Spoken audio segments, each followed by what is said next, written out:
Hai, saya Tommy Handoko dari kelas 11 Kimia akan melakukan praktikum biologi, osmosis, dan difusi dari kentang dan teh celup. Yang pertama, melakukan peristiwa osmosis menggunakan kentang pada air garam dan air biasa.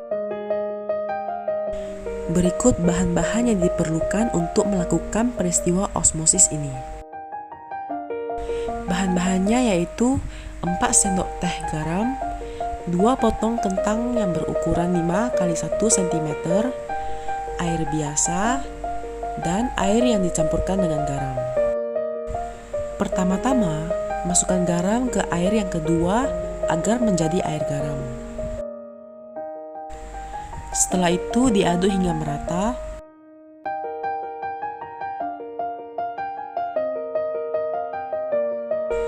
Jika sudah tercampur rata menjadi air garam, masukkan 1 potong kentang masing-masing ke dalam air yang telah disediakan, yaitu air biasa dan air garam.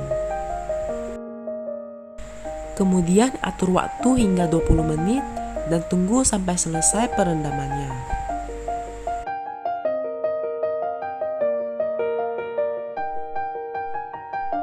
Perendaman sisa beberapa detik lagi dan sudah hampir selesai.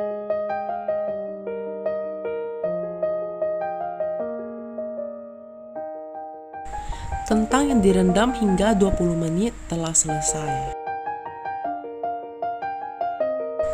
Kemudian keluarkan kentang yang telah direndam selama 20 menit.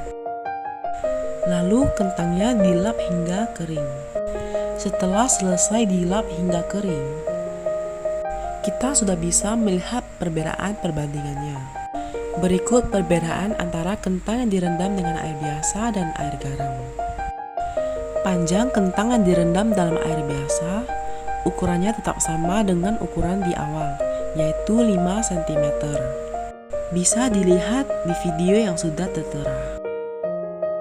Kemudian, panjang kentang yang direndam dalam air garam, panjangnya berubah dan memendek, sehingga menjadi 4,7 cm. Berbeda dengan ukuran di awal yaitu 5 cm. Setelah itu, kita akan membahas tekstur kentang yang direndam pada air biasa dan air garam. Tekstur kentang yang direndam pada air biasa, teksturnya tetap sama seperti di awal, yaitu tetap keras dan mudah patah. Sedangkan tekstur kentang yang direndam pada air garam, teksturnya menjadi lembek dan lentur, serta tidak mudah patah. Demikianlah praktikum melakukan peristiwa osmosis menggunakan kentang pada air biasa dan air garam. Kesimpulannya yaitu, kentang yang direndam pada air biasa, ukuran dan teksturnya tetap sama seperti di awal. Sedangkan kentang yang direndam pada air garam, ukuran dan teksturnya berubah, sehingga mengalami penyusutan dan memendek. Setelah peristiwa osmosis yang dilakukan telah selesai, kita lanjut ke praktikum melakukan peristiwa difusi menggunakan teh celup pada air biasa dan air hangat. Bahan-bahannya yaitu 2 bungkus teh celup, air biasa, dan air hangat. Pertama-tama, masukkan masing-masing 1 teh celup ke dalam air yang telah disediakan. Atur waktu selama 15 menit dan tunggu hingga selesai pencampurannya. Sisa beberapa detik lagi dan hampir selesai. Setelah perendaman selama 15 menit selesai, kita sudah bisa melihat perbedaan warnanya. Warna teh yang dicelupkan pada air hangat mempunyai warna yang sangat pekat berwarna coklat kemerahan, dikarenakan suhu yang tinggi mempercepat proses difusi. Sedangkan warna teh yang dicelupkan pada air biasa mengalami sedikit perubahan menjadi kuning pucat, dikarenakan suhu yang rendah memperlambat proses difusi.